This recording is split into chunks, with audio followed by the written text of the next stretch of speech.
I want you to take your Bibles, please, and turn to 1 Timothy, the 3rd chapter. We've studied the last few weeks about the qualifications of elders. The Apostle Paul is presenting these qualifications from Timothy. He's away from Timothy now. He's probably not in prison. Hopefully we're thinking in terms of where maybe he might be, maybe Macedonia. Verse 14 that we'll look at, these things I write unto thee, hoping to come to thee shortly.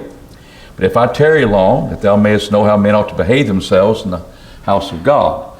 So in this context, how they ought to behave themselves, we see the characteristics of those men who will serve as elders and those who are qualified to serve as deacons. We're not left to our judgment in the area, well, we can just kind of pick what we want to pick.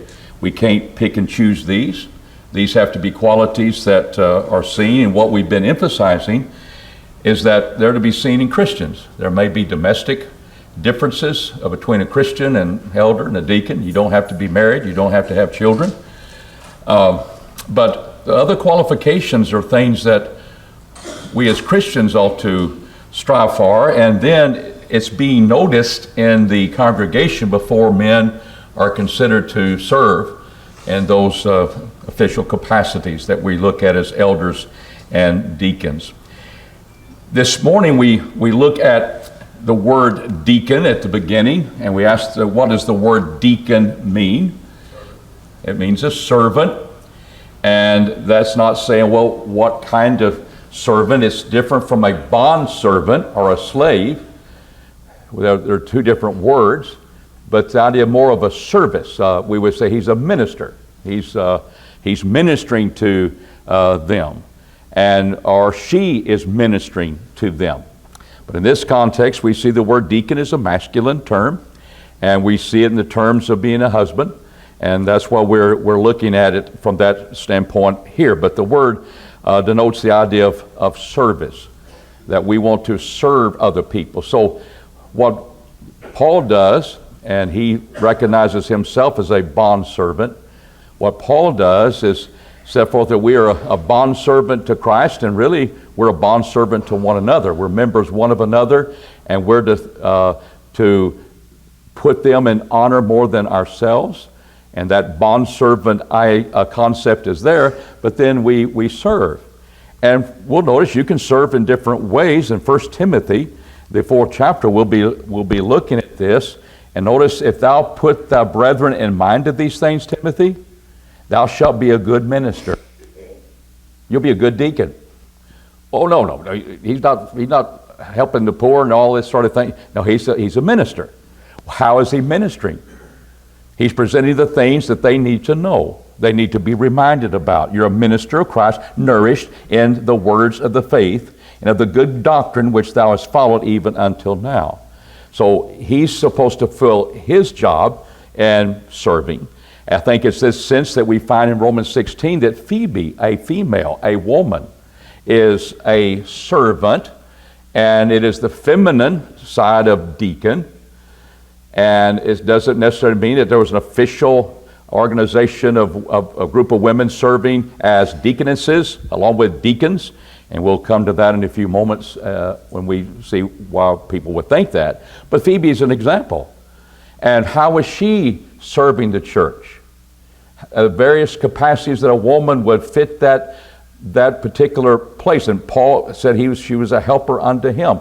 She ministered unto him in the things that were needed. And you can see, helping people get ready to be baptized. A woman helping a woman. There was a lot of things that women, private things that could be done in the service of the church that might not be appropriate for a male. And she was just stepping up, being that type of a minister, a servant.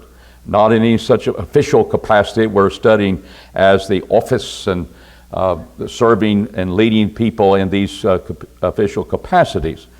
But there's that word deacon. It's just ministering to the people and the things that they need. Question number 2. We began to look at the 8 qualifications that we see here in Timothy, dealing with deacons. And so he says, in like manner, that we said deacons. All of a sudden he went from dealing with elders, bishops, overseers, but he says here, in like manner must be grave. Why would he say in like manner? Elders are to be grave, deacons are to be grave, in like manner. So, no, that's the elder. A deacon doesn't have to do that. No, these are Christians. These are qualifications of Christians. And from that group, you find men of age, and maybe deacons are not that old. And we look at the domestic side of it, that may be very true. But in like manner, they were to be grave. What does that involve? Would you say it involves seriousness of purpose? You're to make a choice. Does it involve dignity and conduct? Grave? Does it mean not frivolous? Kind of a negative side of what it's not? Not frivolous and everything's just nothing serious about the person or anything they think about? All the above. Any of those stand out where the others don't? No. They're all there. To be grave and so, well, he's just serious and therefore he's dull. Who would ever want to pick him to do anything? No, it's not frivolous. There's dignity. That's how children are to be in submission to their fathers. Out of this seriousness of with all gravity, the American Standard says. You can obey a dictator for a dad. And he can have control over you just through fear. That's not qualification of an elder. He may have them right in line, and they may step here. When he says holler, they go. When they say he said jump, they jump. Oh, he sure got them in subjection. Dictators do that. Our government knows how to put us into fear. But I don't know if I'd like to have leaders as an elder and of serving and following everything that they do. But the dignity is the fact they reverence their father. He's expressing leadership, standing before them with leadership, that they reverence him. Yes, he disciplines, but he communicates love through that discipline. Not only get after you when you embarrass me. And there's not the building up of things that they do well or exhorting them. This is the way, I know you got some choices. Here's just spending time of instruction of how to raise up the children, especially in the spiritual area. First season of Leave It to Beaver. Beaver comes home with a black eye. What does the father do? Hugh Beaumont. What does he do? You see Mrs. Beaver, the mother. She doesn't like the idea of fighting, and yet here is a man kind of giving instruction to the son and how they should be able to. What did you do? Back to him, Beaver. I just ran. Well, what does that do to a father? Maybe I need to teach him to stand up for himself. And so he gets a big old boxing bag and get on gloves and tells them how to box. And now, I don't want you to go out here and start a fight, but you need to stand on your own. Well, he didn't really know the girl hit him. She gave him the black eye. That changed the whole context, didn't it? And then they find out the next day when both parents are looking for their kids and they think they're out going to have a big fight. They've been out having a lot of fun, drinking ice cream and eating ice cream and shakes, and they kind of learned to like one another. But he was there trying to guide them, but he had to guide them. Don't hit a girl either. But there's the father involved in taking time. That's Beaver days. Those are days that our culture thinks that's horrible. She did wear her pearls, and she wore some nice dresses when she cooked. And that may have been utopia, what we'd like it to be. But he was there giving guidance. He's there giving time. And not just being a dictator, but trying to help someone reason through things. And he had to learn a lot of things on the way too. There's a lot of times we have to say, hey, I blew that one, I'm sorry. I'm not, would you forgive me? I've asked God to forgive me if we do things that are serious. But grave is looking at life. Doesn't mean you don't have a sense of humor. Doesn't mean that you're not lighthearted in things and you have look at life with a positive attitude and everything just frivolous. No, but it's there's a dignity about the person. He's a serious of purpose, and all of those qualities. It's interesting. As elders, men get older, they ought to have that, and deacons maybe if young, because whether we're young or old, all Christians are to be serious about their life. And how would you not be serious about your life if you became a Christian? The narrow gate, salvation from sin, all of the things. The Bible's communicated not to hit our emotions first, but our mind first. Emotions follow. And you have to be a serious-minded person, I think, to ever obey the gospel. Any questions or comments about being grave? Or is your translation making you have seriousness or respectful? There's this idea, the area of the dignity that's there. Yes, Eric? It makes me think in Titus, comparatively speaking, when he goes through the calling things there, in 1:8 it says that elders, no, we're not deacons, but it says that elders are to be upright. But then in chapter 2, verses 11 through 12, when he's addressing all Christians, he says, because of the grace of Christ and our salvation, that we're to deny ungodliness and worldly desires. So you see that here, you see that graveness because of what Christ did for us.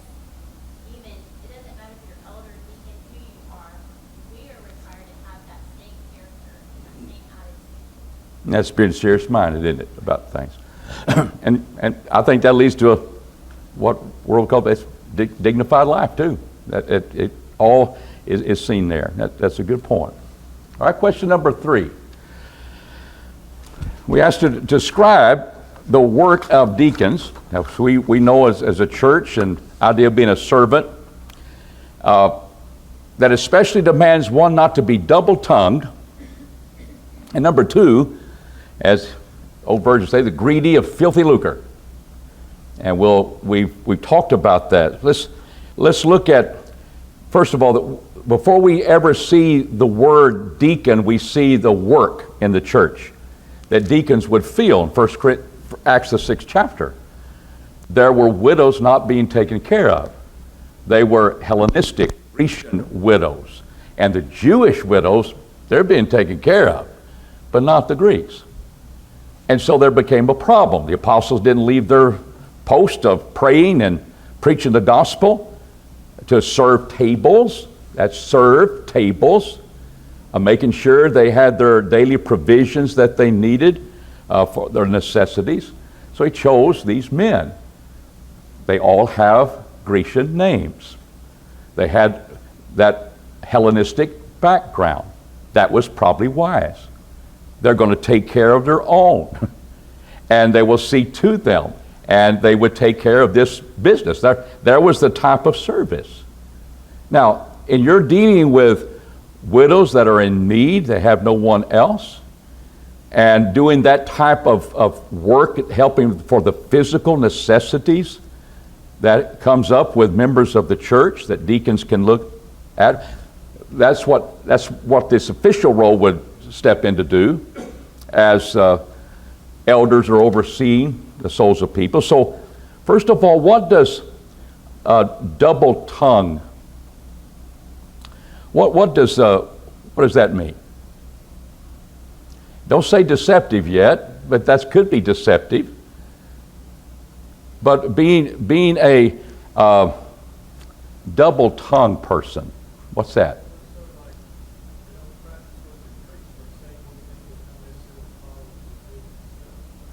And that would be the hypocrisy. But can you be double-tongued, not just say something and do something else? Can you say something and say something and be double-tongued? What would that be? I say one thing and I say about the same subject something else to somebody else. Well, I'm here to help you, sister. And they say, you know about that, sister, and tear her down. But when you're talking with them, we don't want to hurt their feelings. And you could be double-tongued. That would be deceptive, but that's how it works. And that's the word he used. He didn't use blasphemy. And we'll see a little bit later that the wives were not to be slanderers. Verse 11, that's a different word. So what specifically could it mean? And that's my application. Yes, we can be duplicitous in our speech and our lives. And probably this person will be kind of like that because he's playing a hypocrite. He's saying one thing, doing something else. But it's both of it is the tongue. From the same tongue, he says one thing to one person and another thing to another person. And in order to, I don't know, maybe gain favor. Politicians can do that. Gain favor, gain votes. Deacons aren't supposed to be politicians.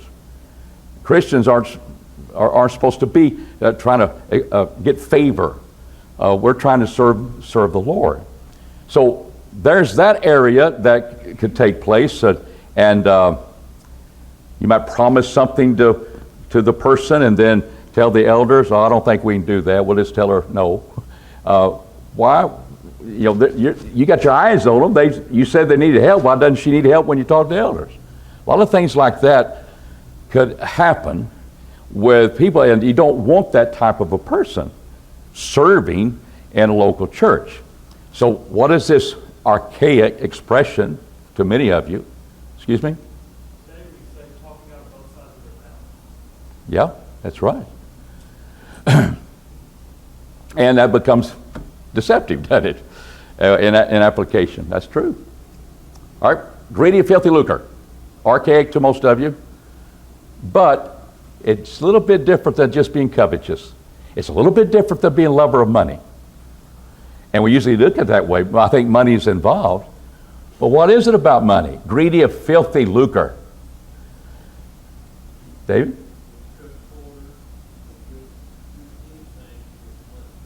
All right.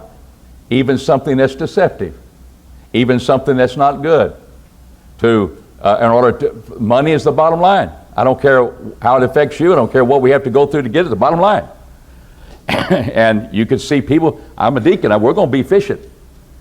And there's a sense of putting that above what is really needed to take care of the person's needs. And so a lot of times you can be greedy of this great gain in order and sacrifice the things that are needed for that person. And we see that in our society today. People want money more, so they will do certain things that maybe are not needed in order to get money from the government, for example, and do things that maybe not needed there, or would be an efficient way of using money if you were your own. But because the government's put it there, we got to use it, and we don't care what it takes to get that money. We're going to get the money. That's the world thinking. But you don't want that. Those qualities is something that people can be talking out both sides of their mouth. They can be double-tongued. They can be greedy of filthy lucre. And when you see that in people, and a lot of times you'll see that here again, we're probably younger men, maybe not old enough to have believing children, and they may already have those tendencies. You look at that, and the church is looking at that before they choose those who are going to serve, because that can be a disaster in serving others in a local church. Anything else you want to add to that? Comments? All right, question number 4. Can deacons be given to a little wine? What does our Bible say about the wine? Verse 8. I said, not given to much wine. Well, can you be given to a little wine? Is that the way we ought to think in that phrase? What's the key word? It says no, given. Your mind is connected with the wine. You can't get your mind off of the wine. We could say, well, that would be a drunkard. It would take much wine to get drunk in that day. They didn't have fermentation plants and so forth where they would do that. It was a natural process of the sugar and the grape. And because of that, it didn't have a high alcoholic content, but gluttons, that's why Proverbs speaks about gluttons being the drunkards, because you have to drink a lot of it. Timothy drank how much? None. Take a little wine for your stomach's sake. There's the medicinal part of that. He wouldn't tell you any. And so you may wonder why, Timothy, you were like that. Because he wanted to be a good minister. He wanted to serve. He didn't want to be a stumbling block to people. And so a lot of times people say, well, 1 Timothy 3:3, elders are not to be given to wine. Deacons are not to be given to much wine. The difference is he can do a little social drinking on the side. And that'll be okay. Because it was just much wine. You can have a little wine, but the point is be given to it. And the phrase is denoting the fact of being a brawler, and have the effects of the wine, how it affects you. But it's the idea, I am beside the wine. My mind is on that. That's what addictions do. Their whole life turns around substances, planning your day for when you can have your cigarette, when you're going to have your martini or drink, when you're going to have your drugs, and plan the whole day around when am I going to get that. And if I run out of that, I'm going to have a disastrous day. We have a problem when those things take control of us. So it's the idea of being addicted to that, and therefore having a problem but becoming drunk with that kind of a mindset. Any thoughts that you might have? It's not holding the mind on a much wine or addicted to wine. Not a drunkard is what it's probably emphasizing. He's emphasizing there, but it's not being an advocate for social drinking, and that's the way it's been used today. People, especially, I guess deacons could practice that, and in some places they do. And when we look at, we kind of discovered Jesus turned the water to wine, and therefore social drinking is okay. We have to study about how the word wine is, what it denoted. A lot of times it denoted the juice of the grape in the Bible. But there's other factors of being a stumbling block, your influence upon others, and why Proverbs speaks about kings. What wine is not good, is not for you. It can affect our judgments, all of those things. It can get a hold of us. We don't know when I'm sober, now I'm drunk. Because it takes away our sense of judgment and our sense of discipline. That's why men get women drunk. All of those things are connected with alcohol. And why would a Christian want to have a little of it in the sense of social drinking? And that's the area to me that's been neglected. That people say, well, that's not a good argument here and a good argument there. And they take all the passages. It's fine to have that discussion. But that is a very good cause of why your influence would be hurt. And why would you ever want to bring in something into your life that's not necessary for life and have that as being a stumbling block to others? That would be something that you want to stay away from. Just like in 1 Corinthians 8, it doesn't necessarily come out and say the problem, but here were people seeing you in an idol's temple. What they connected with the idol's temple was offering of meat sacrificed to their idols, and you're right there with them. Won't they be emboldened if they see you? Didn't say you're eating. See you in the idol's temple. Won't they be emboldened to sacrifice things unto idols? And I thought there's no other God but God. That's what you did, became a Christian. But they see a believer there. What's the point? maybe I don't need to be in an idol's temple today. And that's the step beyond, did you eat meat sacrificed to idols? And if you didn't, it's all right. Well, if they invite you to dinner and they don't say anything about that, all meats are clean. But when they put it in that context, and in an idol's temple would be that context, they saw a believer in the idol's temple. I don't think you can go in there and try to save souls. I've had people argue with me, I need to go into bars and save souls. Strip joints and save souls. I'll wait till they come out. The point is that why do you want to be a part of that, which can be a very definite stumbling block? And that's the thing. Well, I can't go to restaurants and so forth. But the point is that you're not drinking those things.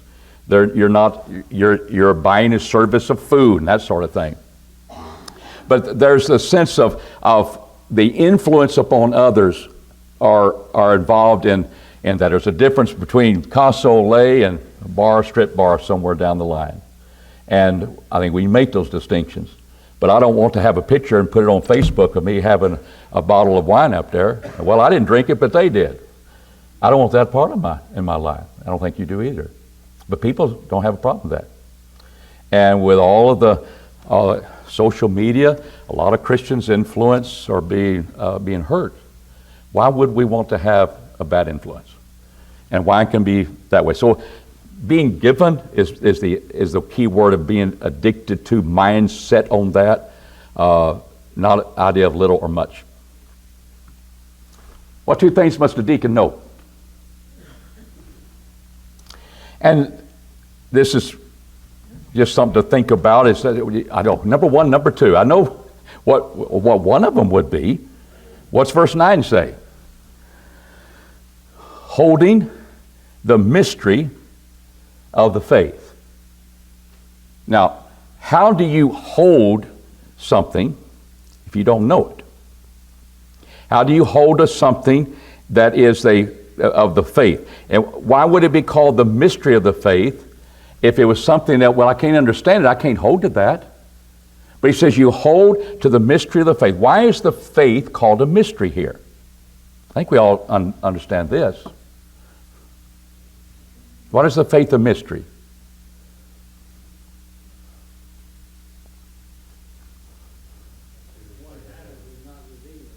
It hadn't been revealed, but now it has, right? It's been real. We read Ephesians. We realize here's this mystery. We end of Romans, we have this. It was a mystery because it hadn't been revealed yet. But now, in the apostles and the teachings of the Holy Spirit guiding the apostles, that mystery has been revealed to the point I can hold to it. I can understand it. I can grasp hold of that. And it's called the faith. The revelation of God's mind, and that has created the faith in me, and that's the life that I'm going to live. The deacon has to know the revelation, but it gets a little more distinct than that. Because how do you hold it? How do you hold it? What's your mind about? Hold it in what kind of manner? A good conscience. You know how to apply it too. It didn't say hold it with a conscience, with a good conscience. So are there some details about the faith of how we ought to live? If a man's a deacon, he's going to be a deacon. He's got 8 areas he knows. It's called the faith. He's a believer, and let's have him in here serve. Does he hold to what's been revealed? That's the Word of God. Then he knows the application of that word. He didn't make up the words and he said, I'll just apply it the way I want to. It's applied, that he sees it, and he is taking that word, he has that respect for it, that he applies it as it is written. And he applies it in his life, and because he knows it, and when he doesn't apply it, he won't have a good conscience. He'll be violating his conscience. So he has to know the faith, but he has to know how to apply it in his life, and he's doing so with a good conscience. Now, he may be ignorant of a lot of things, we all are, but that's the growth. You're going to see this man grow as he serves. But at the outset, those are two things he knows. He knows the doctrines that make up that faith, and he knows the mystery, the faith that's been revealed. What's been revealed? I know the teaching, and he's acquainted with the teaching. Elder is not to be a novice. What about a deacon? You do not gain that type of knowledge and very long and have that type of track record of serving with a good conscience. You've had to make changes. You had to realize I was wrong here. I want to be right. But you're always going to be holding to that Word of God and cutting it straight as a good servant of God. And there's the ones who you want to look at as being deacons. We chose the two men, and that's the qualities they have. And that's who we're looking at. They know the faith, they know the doctrines of that. And sometimes we don't think about that enough. Is that, well, they have a good conscience and they're faithful, or they know what to do to be saved, and that's good. But there's been a little maturity taking place to the point that you can hold it with a good conscience of what you do know. And if you don't have a good conscience when you're ignoring something you know is true, or when you're contradicting something you know is true, that's you're not having a good conscience. And people can have a seared conscience. That's 1 Timothy 4. They're branded in their own conscience because they want the lies. And that's what we have to realize. But a deacon is to have that. You may, well, that type of maturity ought to be for an elder. Yeah, it ought to be for a Christian. Just in time of age and experience. But this is what you can know from the outset. What, are they living with a good conscience? They hold that faith. That's why we see deacons. Well, are they able to teach a class? Are they able to teach their neighbor?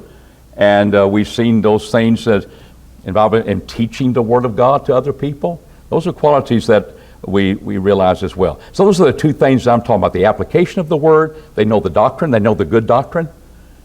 What's been revealed. And that's part of the faith.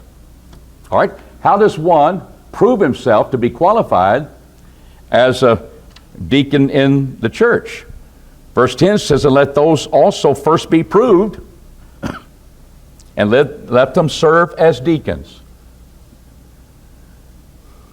Well, we need to have a 6-month tryout period and let them serve. If they prove themselves, they'll serve as deacons. But what did I leave out of verse 10? If they be what? Blameless. You're already in your trial period before you choose them. You're looking at the qualities of their character, the influence that they have, the qualities of their life, even the pure conscience. So the proving is that, do they meet these qualifications? And if they're not going to be accused of, they have no blame against them, they serve. Is that what we did this last 2 weeks? What did the elders do? Put the names before people, especially those who had gotten recognition by the congregation. Then they gave for those, well, I didn't choose them. I didn't write their name down. You got a problem with them? They gave you time to go talk to them. They first be proved, then they serve if they're blameless. It's not a trial period to see if we're going to pick them or not. All right? Question number 7. What difference is there between the domestic qualifications of deacons and elders? You see a difference there. And really, we're bringing in Titus because those are the qualities of the children. You know, 1 Timothy 3 gives the qualities of the father in regard to children, and Titus gives the qualities, the characteristics of the children in regard to their fathers. Put them together and you got the whole counsel of God on the domestic front. But what do we see, and do both of them have to be husband of one wife? What do you mean? What's the difference? What's that? Believing children. What about a deacon having one wife and they have no children? We know elders have to have children. They have to have believing children, but we'll vote for some bachelors that they're young and they serve and they're married. Is that okay?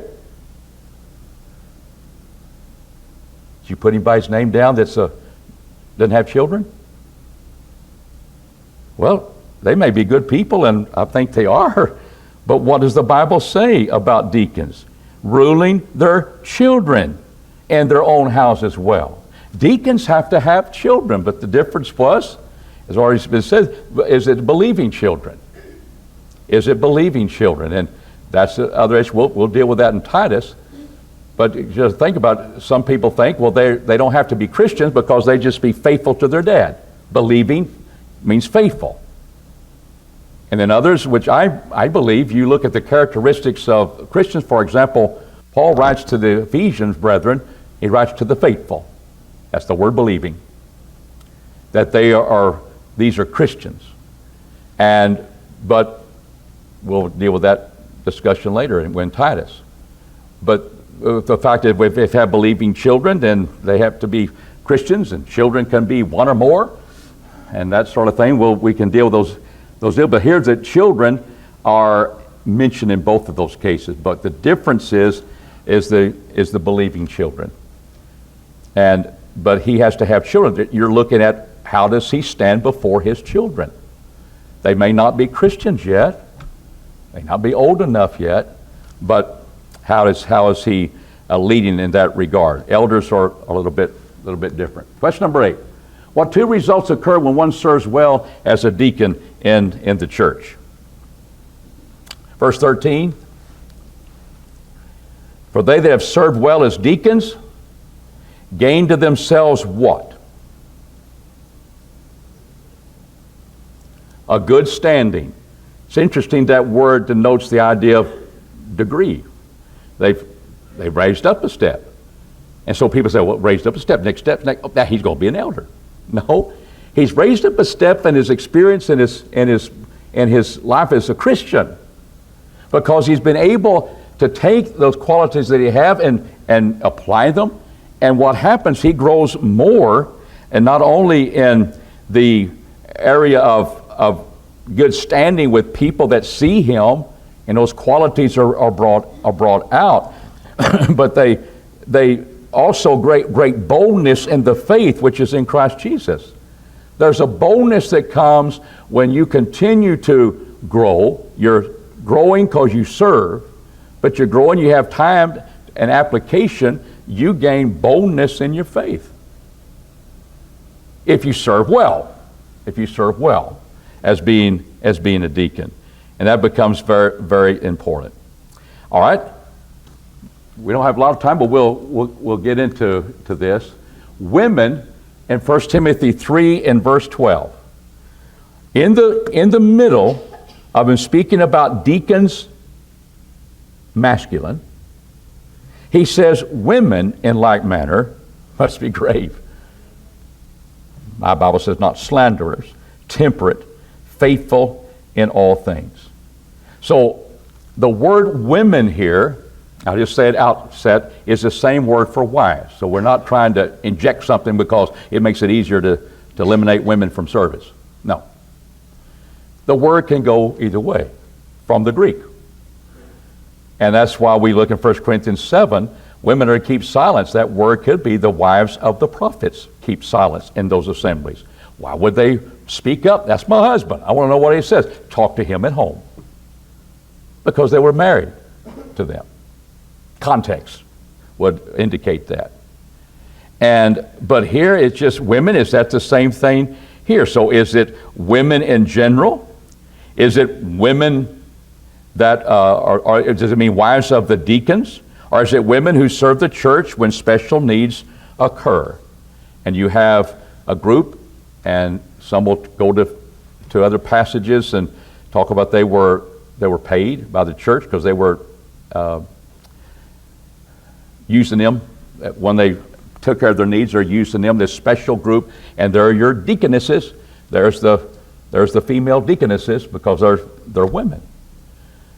Well, I think it's not women in general, and it's women, it's the wives of the deacons, and we'll have to stop, but think about why he puts these qualities here. If they're wives, learning things from their husbands of special things that may be very private things, do you want one that's a slanderer? One that's frivolous? Everything's lighthearted and laughing about everything and taking things in that regard. Of temperate, they're controlled by other substances, maybe wine. They're not vigilant and faithful in all things. Those are qualities would be very much applied to the wives. And question number 10, these women have these qualities regarding their speech, their mind and their judgment, their actions and their demeanor. What would be about their speech, real quickly? They're not slanderers. Mind and judgment.